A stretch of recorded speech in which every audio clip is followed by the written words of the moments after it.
हाय, वो मुझे आगे तक छोड़ दोगे? रात बहुत हो गई है। भाई पूरा रोड शांत है। मैं ऐसा अनजान आदमी को किसको कैसे बिठाऊंगा? कहाँ देख लो ना, थोड़ा रात ज्यादा हो गई। चल आजा, बैठ जा।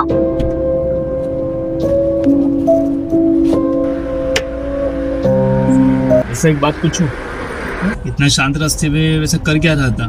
पीछे कब्रिस्तान भी है। ये तो मेरा रोज का रास्ता है। मतलब पीछे तो मेरा घर है। पीछे किधर?